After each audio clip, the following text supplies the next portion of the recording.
is my attempt to picture an event without betraying its content. This is a real central idea for me that I get out of Indigenous art. It's composed like a comic book page, but the panels only show empty speech bubbles. The bubbles, varying flesh tones, are meant to stand in for specific Indigenous persons. The painting reminds me of the relationships, exchanges, and affects of a particular moment.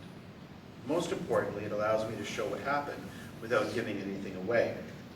I've given this talk probably 6 times in different parts of the country, and normally I don't say what it's about, but I'm going to tell it this time, and I did it at Mackenzie as well.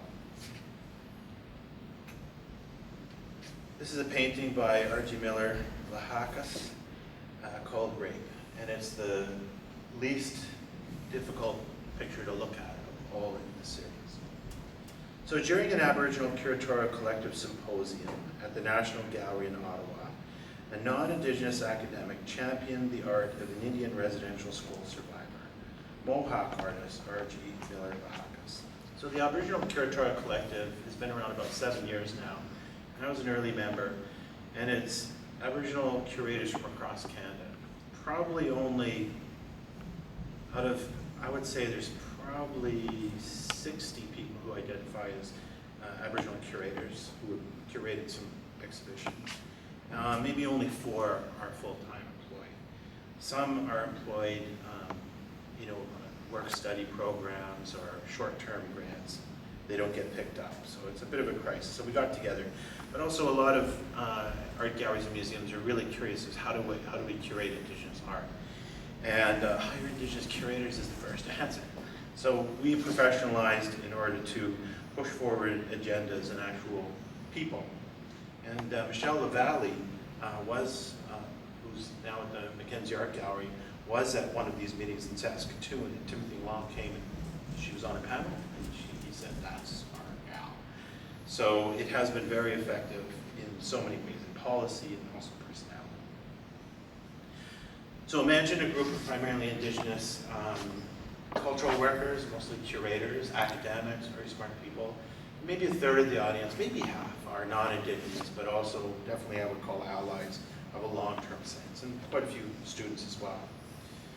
So some of the audience, as soon as this speaker started talking about this guy's work, became uncomfortable, and they were uncomfortable right away. Was it because the presenter was white and the artist absent? Yeah, the artist was supposed to show up, but was very upset and didn't feel he could talk. Perhaps, or it could be that the crowd was sensitive to his lack of sensitivity. The talk peaked with a comparison of the effects of Indian residential schools with flesh-eating disease. So he had this metaphor of flesh-eating disease, but then he also showed photographs of flesh-eating disease. It was offensive, particularly to the survivors present. Oblivious and confused, the man was ushered from the building by Steve Loft. The event gathered non-Aboriginal and Aboriginal folks, but following this incident, a group of Indigenous people removed ourselves, to a separate room to comfort a senior artist and survivor, Robert Ould, in fact, and to figure out what had happened and what we should do. Later, the main room that the event took place in, which was at the National Gallery of Canada, it was cleansed, sweetgrass, heather ceremony, and the symposium resumed.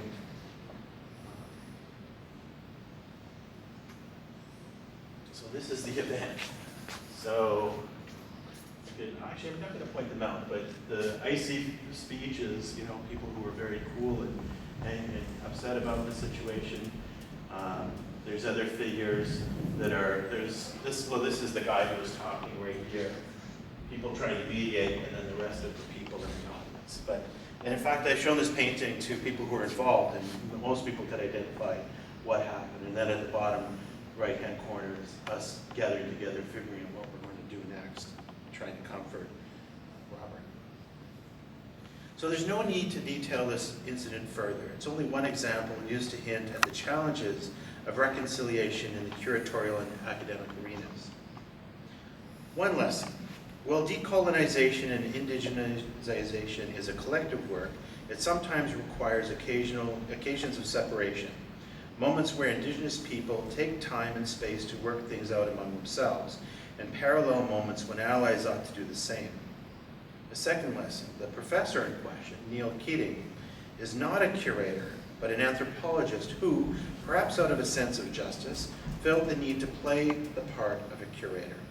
Presumably, he had determined that his need and interest, his compassion, was enough to qualify him to stride into this complex discourse. That he played a curator before an international gathering of Indigenous curators was audacious and a symptom of larger concerns about white colonial professional privilege. The colonial attitude is characterized not only by scopophilia, which is a drive to look, but also by an urge to penetrate, to traverse, to know, to translate, to own and exploit. The attitude assumes that everything should be accessible to those with the means and will to access them. Everything is ultimately comprehensible, a potential commodity, resource, or salvage. The academic branch of this enterprise collects and analyzes the experience and things of others, transforms story into text, into object, in relations, into artifacts to be cataloged and stored or displayed.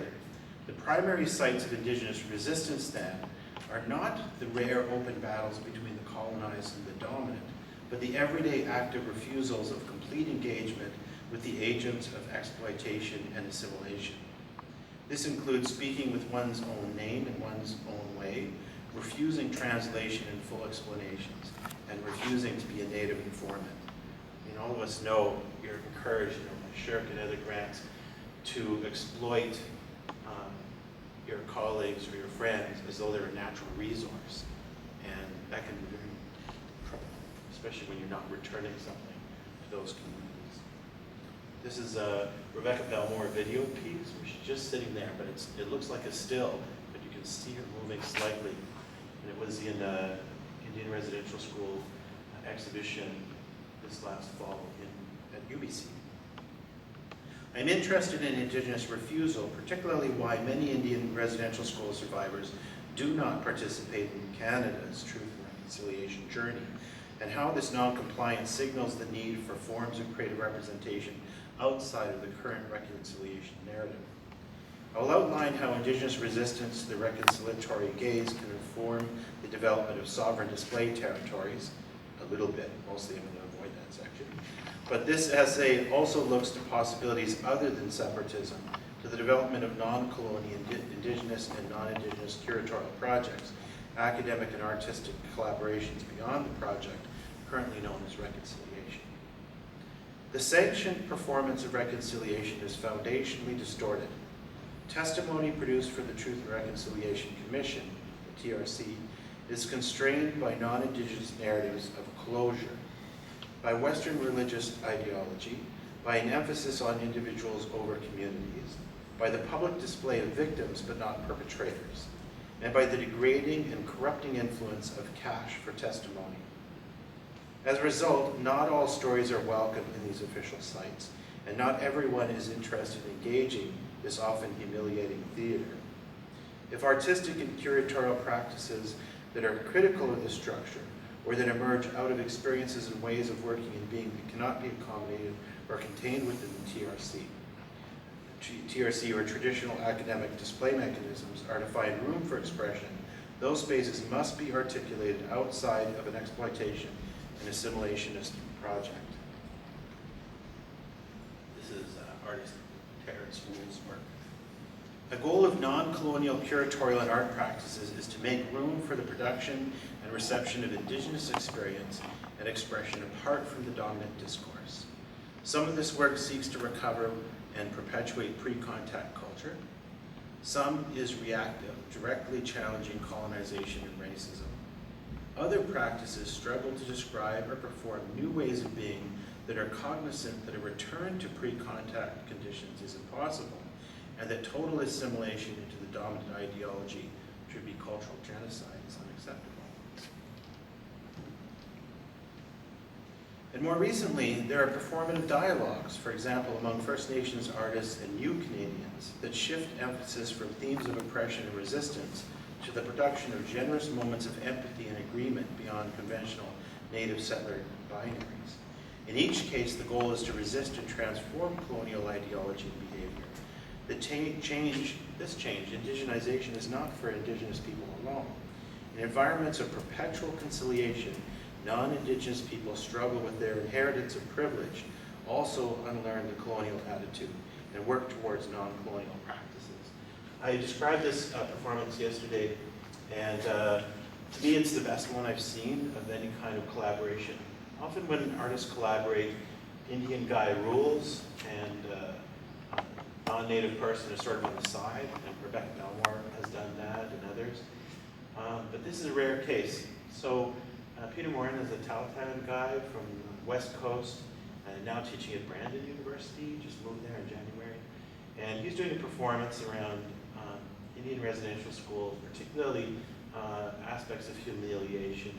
He's crying, he's in great pain.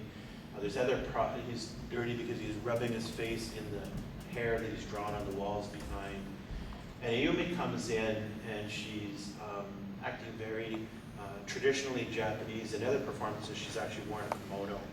And in empathy with the young girls and boys whose hair were cut, she cuts her long hair off in the performance and makes it into a gift for him. And they both sort of bundle it up and put it to the side. It's a really powerful performance. It's an hour long. There's drumming throughout. Cheryl Rondell sings.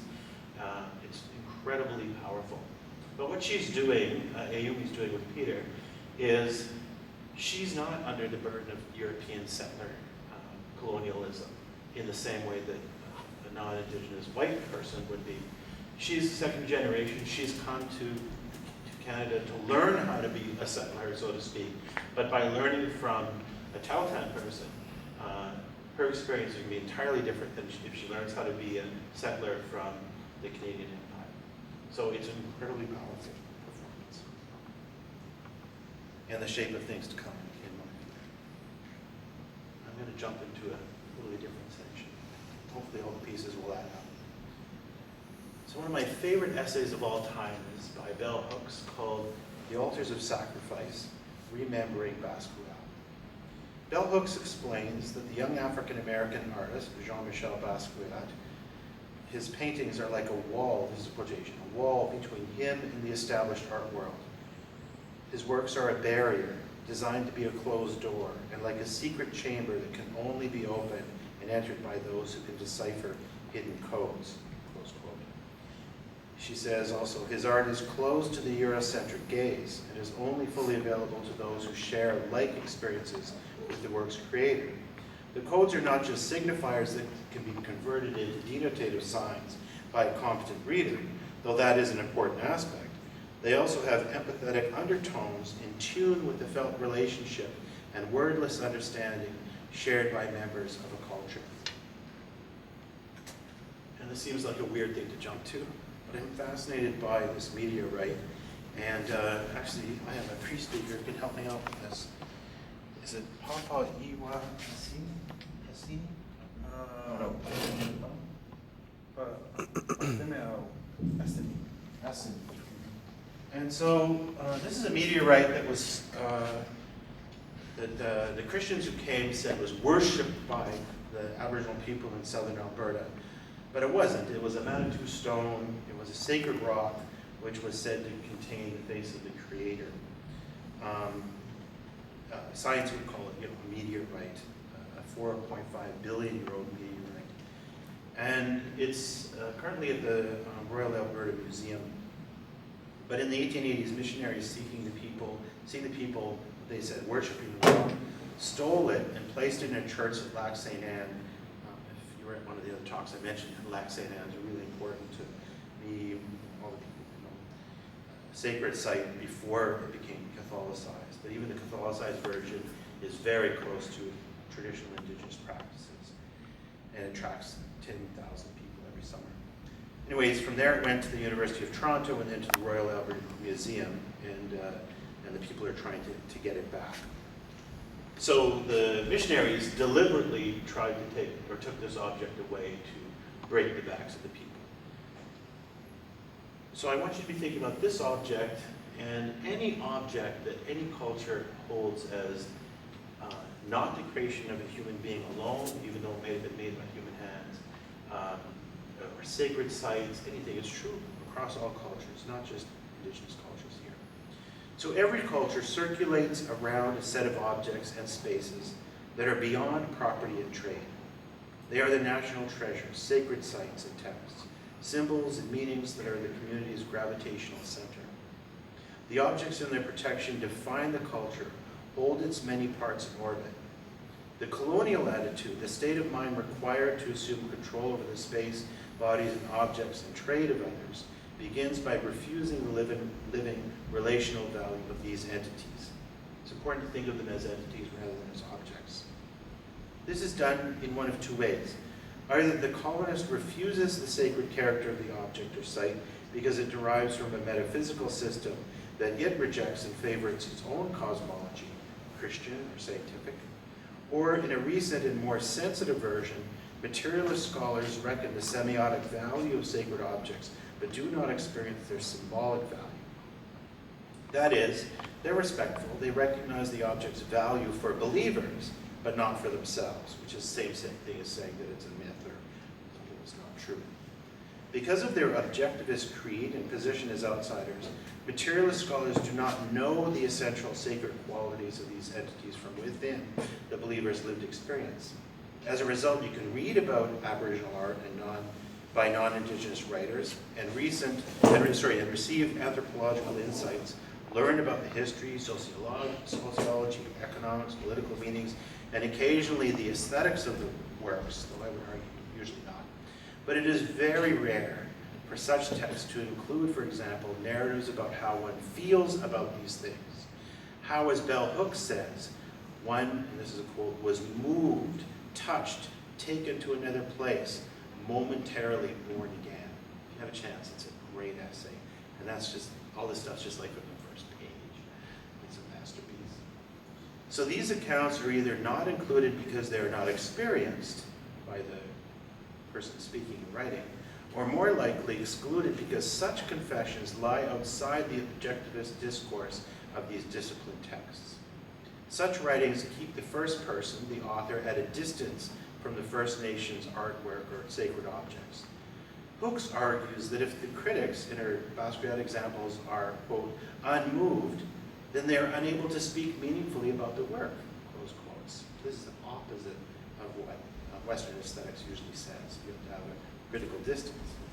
The meanings she alludes to include those felt values, communal affects, and metaphysical knowing that lie beyond textuality. They are the epistemologies and methodologies that often run contrary and therefore threaten the dominant order. If the metaphysical qualities of these things are not recognized as essential properties, as facts, then they suddenly become available for appropriation. Desacralized, the medicine bundle, the mask, the song, the story, the land, especially the land, become mere real things that have ascertainable market value or academic work. And think about the payoffs during residential school. Even those painful things have a quotient that can be determined and then paid a cash value. Only could happen by following this kind of logic. Through the alchemy of colonial imagination, the sacred and cultural objects are transmortified into commodities, melted for their gold value or collected for their artifact or art value. And here I have an aside. By art, I mean the recent, modernist, Western sense of objects having universal and therefore no longer local value. Creations that are expressions of humans and therefore belong to all of humankind, though only collected and administered by those who are properly trained in the correct humanist tradition. Close bracket there, closed aside. That's a whole other essay. The desire of the colonists is not just directed at appropriating these material things, but to displacing their local symbolic value. This decontextualization erodes the culture by removing its gravitational center.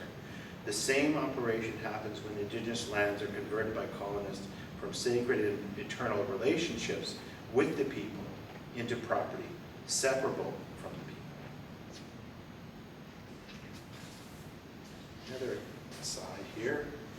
In response to voracious traders, indigenous cultures have since contact, and not just in North America, but also in New Zealand, I've seen examples, and a little bit in Australia, They've devised ingenious ways to protect their sacred things from appropriation through the use of what I call screen objects.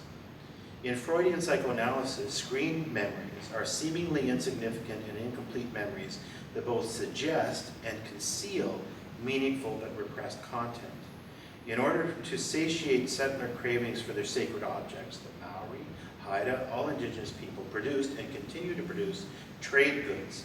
Screen objects resemble the sacred things they inhabit, or that they imitate, but they do not include their animation, so they don't have their souls.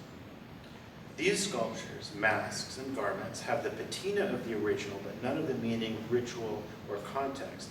They are cultural artifacts, reasonable facsimiles designed for others to give nothing essential away. So you can see the echo of what I was trying to say with that first painting of mine. I want to show that something's happening, but I don't want to reveal everything. I don't want to give away the secrets. The hope is that colonizers might settle for the appearance and leave the essential undisturbed. My favorite example comes from the Haida, who carved argillite to look like their authentic ceremonial argillite pipes. Only they made a hole in the bowl, in the stem, that they didn't meet. So you couldn't use them. So the visitors bought the signifiers, what looks like a signifier of Haida culture, but they could not enjoy the full use, the full ceremonial use. So Aboriginal Curatorial collective meaning is part of a series of paintings that visualize indigenous intellectual spaces that exist apart from non-indigenous gaze and interlocution. The idea is to signal to a non-indigenous spectator the fact that intellectual activity is occurring without their knowledge. That is, without their knowledge in the sense of without their being aware, and also without their knowledge in the sense of intellectual activities based on native rather than Western epistemologies. I think of these as irreconcilable spaces of Aboriginality. Irreconcilable spaces mentioned. I'm so glad you're here because you helped me again. Irreconcilable spaces of Aboriginality are gathering ceremony, Nihewa. So Cree-only discussions, kitchen table conversations, email and Facebook exchanges in which Blackfootness, Métis-ness, and so on are performed without a settler attendance. It is not a show for others, but a site where people simply are, for and with each other, without the sense that they're being witnessed. When Indigenous folks, anyone really, know they're being surveyed by non-members, the nature of their ways of being and becoming alters. Whether the onlookers are conscious agents of colonization or not, their shaping gaze can trigger inhibition or a conformation to settler expectations. This is not to imply that these spaces or identities are suddenly resolved and constant. These are sites of epistemological debate, in the exchange of stories, gestures, touches, thoughts, tears, laughter, gifts. The nature of, say, Métis-ness is subtly tested, reconsidered, provisionally confirmed, or gently reconfigured, but these negotiations are performed in relation to like others. Now, this is a delicate matter. Non-Indigenous friends, colleagues, and collaborators who have long worked to raise awareness, to create opportunities to rethink art and exhibitions, the Academy and Ideas of Canada are themselves otherwise, are essential to these struggles. They are the forerunners who risk a great deal to be allies and work towards justice and fundamental change. However, allies know that the lived complexity of Aboriginality exists beyond their presence as surely as the inhabitation of white privilege, or Koreanness, or Swedish immigrantness is incompletely available to Native people.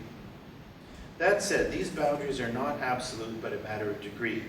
Surely a second-generation Canadian of Korean ancestry who lives in Nunavut and speaks fluent Inuktitut, for example, can be said to participate in Inuit life in a more engaged way than the catch-all word settler or non-Indigenous imposes.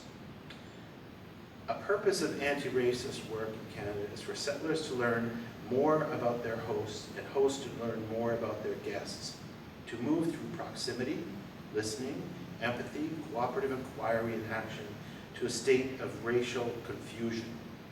Settlers who become unsettled, who are aware of their inheritance and implications in the colonial matrix, who comprehend their unearned privileges and seek ways past racism, eventually are settlers no longer. It's not that these folks have gone native, though intercultural adoption and honorary citizenship are traditional possibilities. They become respectful guests, which in turn allows Indigenous peoples to be graceful hosts. Many residential school survivors will not tell their true stories to the Truth and Reconciliation Commission. Some have not and never will speak of such things, even within the safety of autonomous Indigenous spaces. As Alex Janvier writes on the back of his painting, and I got the photograph of here, reading from the back of this very important painting. Part of what he wrote says, it's an account of who he is, his names and tribes and so on. He says, many, many died of broken bodies. Many, many died of twisted, conflicting mental difference. Most died with broken spirit. Some who lived to tell about it, the rest permanently live in fear. The rest will take their silence to their graves, as many have to this day. For some, the trauma visited upon their young minds and bodies are a private matter, or rather, these profound dislocations and violations created an impenetrable private space, a twisted, conflicting mental difference, as Chavez says. It made of their minds an asocial space of shame and despair, a disassociation seemingly beyond both Indigenous and dominant culture community. For others, hints of these experiences are shared in irreconcilable moments, that is, not as confessions designed to be reconciled in the sense of being smoothed over or brought into public agreement. They are open wounds shared with intimates for complex and inconclusive reasons. They are not for general consumption. They are not subjects for analysis. Their listeners are not only witnesses, but often intergenerational co-survivors of the Indian residential school era and other forms of oppressive assimilation. All this lies far from the play of representation circulated in the theater of national reconciliation. Among the subjects shared in irreconcilable space of Aboriginality are aspects of the Indian residential school legacy that are discouraged from disclosure in the TRC events, such as rage, the refusal to forgive, the naming of names, the details of intergenerational effects, the use of Indigenous people in the schools as slave labor, for example, the deformation of masculinity there, talking about what happened to the payout money and how it distorts individual families and communities and so on. Now, I've been to two of these events, and a couple of days I'll go to another one. There are occasions where people will speak out, but they're very rare, and people don't generally silence them up, but they sort of comfort them into silence, hugging them and so on to stop them. But there have been a few very strong people who've spoken up and talked about how the payout money ruined their families or the suicides that have happened. The extraordinary people who do share their Indian residential school experiences with Canadians as part of the TRC session do so for many reasons: to speak the truth, to witness, to heal. And I don't wish to offend these folks, but I do want to discuss a peculiar aspect of the display mechanisms that they're caught up in. So I'm just going to talk a little bit about my concept of conciliation versus reconciliation.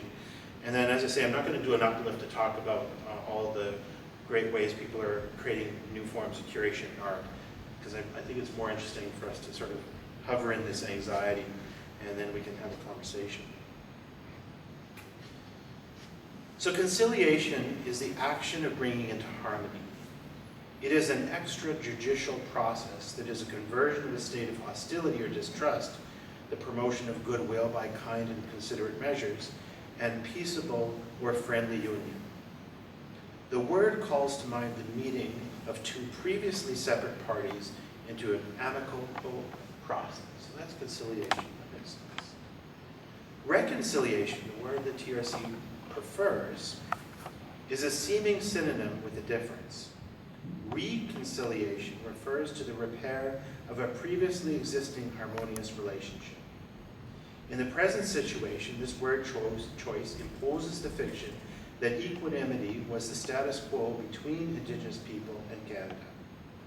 It is true that for many generations after contact, some Indigenous peoples had reasonably equal and peaceful relations with some Europeans as individuals rather than nations. This is when there's people outnumbered, what difference? The serious troubles began when the visitors decided to become settlers. When traders were replaced by ever-increasing waves of colonialists, the invading nations decided they'd rather own the well rather than just share the water. This reached a crescendo when these territories became Rupert's Land and then Canada without negotiations with the original inhabitants. The problem with the choice of the word reconciliation over conciliation is that it creates a false understanding of our past and constricts our collective sense of the future. The word suggests that there was a time of general conciliation between First Nations, Métis, and Inuit people and Canada, and that this peace was tragically disrupted by Indian residential schools and will be painfully restored through the current process of reconciliation. The imagined conciliation before reconciliation probably does not refer to the moments of cooperation scattered here and there, primarily in the East, over several centuries after contact, but to the post-Confederation numbered treaties between the Crown and many First Nations. However well extensive, these agreements do not include everyone. Most of British Columbia and Quebec are not covered by treaty, and the Métis are not treaty people. Treaties are very important, but their uneven nature and their continuous violation trouble any notion of prior universal resolution between Indigenous people and Canada. The constant repetition of the word reconciliation creates a screen for the content conciliation. It expresses a wish that there truly was a past comprehensive settlement in order that our future can be bearable. Settlement was not an agreement between First Nations and Canada. It was not the treaties, and it was not conciliatory, but it was universal, and this was the imposition of the Indian Act in 1876. The first line of the TRC website mandate page reads, "There is an emerging and compelling desire to put the events of the past behind us so that we can work towards a stronger and healthier future." Whose desire is this? If it is a colonial desire, then reconciliation is a continuation of settlement narrative.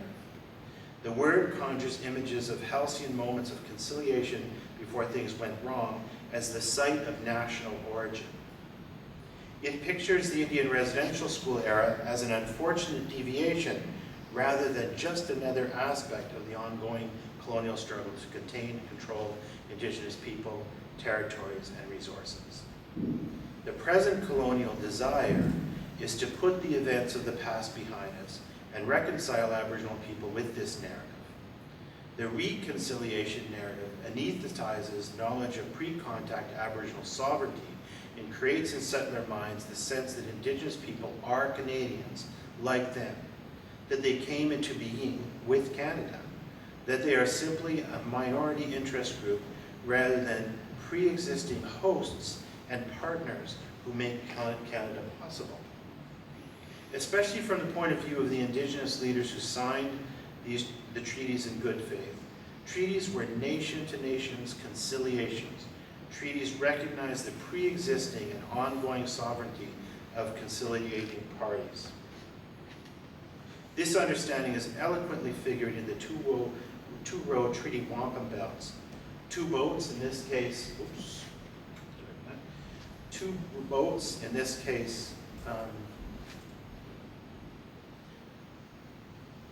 a British ship in an Iroquois canoe. This one's from the late 1700s, but they go back to the 1600s in what's now New England. So two communities live, the two boats, in this case a British canoe, a British ship and an Iroquois canoe, go down the river of life together, but don't touch. The two communities live parallel to each other, trade, but do not violate each other's space and customs. Two states acting as states can establish a neutral space of negotiation between their communities in which the general conciliation is established as a living agreement, a relationship that does not compromise each other's core spaces. Conciliation is not the erasure of difference or sovereignty. Conciliation is not assimilation. However, because treaties weren't entered into in good faith by the colonizers, but were conceived as nonviolent means to subdue indigenous people in order to occupy their land, we ought to reconsider their conceptual value as the firm or only basis for present relations. The treaties are historical facts, but honoring them requires a continuous relationship which includes interpretation, reinterpretation, and renegotiation. This is perpetual conciliation. As someone raised Catholic, my uncle is a bishop, my aunt is a nun working in inner city Edmonton, and my stepfather was a former Jesuit priest, and my mom even trained to be a nun for a little while before she got kicked out. I cannot help but notice a religious nuance in the choice of the word reconciliation rather than what is clearly a better idea of conciliation in Canada's Truth and Reconciliation journey. Whether the choice of this word is an accidental inheritance or not, it is ironic, if not sinister, that survivors of Indian residential schools, especially Catholic ones, were asked to participate in a ritual that so closely resembles that which abused them. So about 5 minutes left, maybe less. Reconciliation is a sacrament of the Catholic Church. It follows confession and penance. Reconciliation is the reunion of a person to a church. According to the Vatican, this is a quote, those who approach the sacrament of penance obtain pardon from God's mercy for the offense committed against him and are at the same time reconciled with the church, which they have wounded by their sins, and by which by charity, by example, by prayer, labors for their conversion. This text is found in the Sacraments of Healing section of the Catechism of the Catholic Church. Reconciliation assumes that the parties are once in harmony, in this case through the contracts of baptism, confirmation, and communion, and only through reconciliation can the proper stasis be restored. Beyond the pale of reconciliation is the possibility that the church could be wrong. Individuals are faulty and in need of reformation, but never the church. The church is a static archetype. People are imperfect beings who variously move toward or away from that perfect, universal, Platonic form. This imaginary informs the secular version of the Truth and Reconciliation, or Canada's Truth and Reconciliation journey. The relationship is individual to state, so church to individual, rather than nation to nation or person to person negotiations of a conciliation or treaty model. The system requires individual accounts, confessions, and healing narratives, forgiveness. It prefers to lay blame on individuals, mostly dead and certainly absent priests, and even then does not willingly present them for public confession or atonement. While it acknowledges that the abuses were the result of past systemic policy, Canada does not do anything that would resist the integrity of current dominant structures. Because the system is premised on assimilation, it is cautious about recognizing that it is in perpetual relation with First Nations, Métis, and Inuit, so it imposes a time limit on healing. It pays off individuals rather than recognize that harms were done not only to persons, but collective and intergenerational wholes. And I was just in Australia, and the compensation paid to survivors aren't getting, well, they're getting some money, but hardly any. But for mining, goes to individual persons rather than to a collective whole, even though they're collective groups. Not quite the same as people here, but very similar. And those, so the imagined end of this restoration project is Canada's Truth and Reconciliation. Truths are told, the destroyed are mourned, the broken repaired, individual natives reconciled with Canada, order restored, and the national identity matures. You can imagine that those who are removed from their culture, language, and spiritual traditions, and who were indoctrinated by religious Indian residential schools, would slide rather easily into the similar confessional narratives of a truth and reconciliation system. And that those who retain or regain their cultural and spiritual practices are likely to be suspicious of the homology and resist. Now, to be fair, the Truth and Reconciliation Commission, and especially the Aboriginal Healing Foundation, has developed into a complex, responsive organism that has permitted multiple anti-colonial possibilities for as long as the government entertains them. Both organizations have established numerous sites apart from state monitoring, and the public airing of the outlines of these facts, the government apology, and the work of the Commission have encouraged many to discuss things they might not have otherwise. Questions remain, however. How do we prevent reconciliation from being primarily a spectacle of individual pain for settler consumption and Aboriginal shame? How are we to design future sites of reconciliation into sites of conciliation? How are artists and curators to contribute to a conciliation process? So then I answer those questions, but there's not enough time. I'm just going to jump to a couple of paragraphs at the end, so there's a little bit of happiness.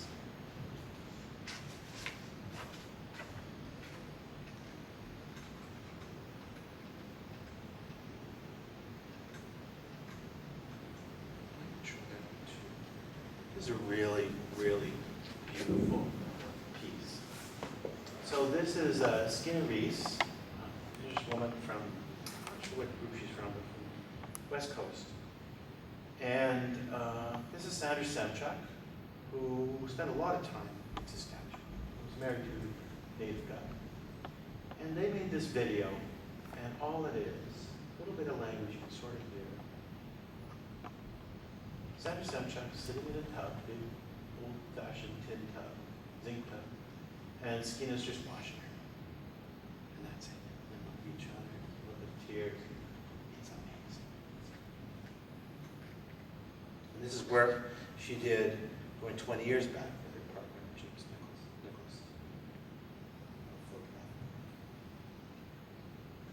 So talk a little bit about that. Oops. Jumped up. Sorry. Leave that last image on.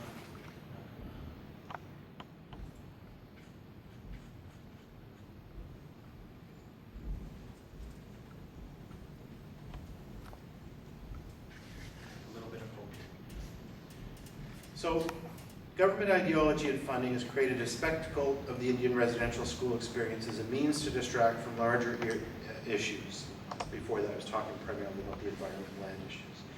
The public theater of individual Indigenous people in distress is a familiar dominant cultural trope designed to humiliate and contain all Indigenous people. Unlike the South African Truth and Reconciliation process that counterbalanced victim presentation with scenes of individual perpetrators confessing and apologizing for their crimes and still being punished, they weren't let go. The Canadian psyche could not bear such intimate exposures and the broader implications. By focusing on individual residential schools, the government has reduced colonialism to a soluble problem. The schools are closed, the victims are paid off, problem solved. Now shut up. Let us put the events of the past behind us, this is that quote again, so we can work towards a stronger and healthier future. Well, as artists and curators and academics, other kinds of cultural workers, we need to challenge this narrative.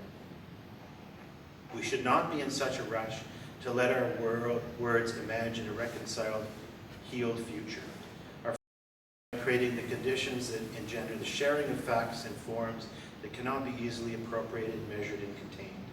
I feel that this work will be its own reward, that people will be transformed by the processes. Not only will new relationships and knowledges be forged, but new works will also be produced, performances, texts, works of art that will all require decoding and also resist decoding, and that in future such readings will engender further personal transformations. Art is not healing in itself, but it can be in relation. I'm thinking of your project, Dave. Works that way. It's in relationship, not just as an object on the wall. Art is a stimulant and a balm when taken internally, but dangerous if mistaken for experience. There's a profound difference between reading signs and being engaged by a symbol.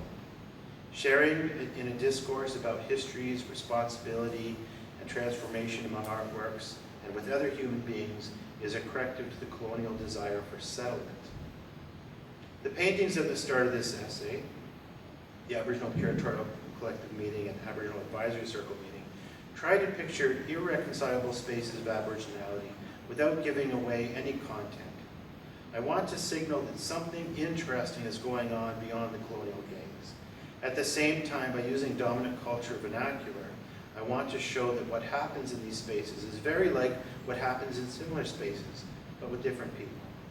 While the core of indigeneity is incompletely available to non-native people, those who come to spaces of conciliation, not to repair Indians, but to heal themselves, who come not as colonizers, but with a conciliatory attitude to learn and share as equals,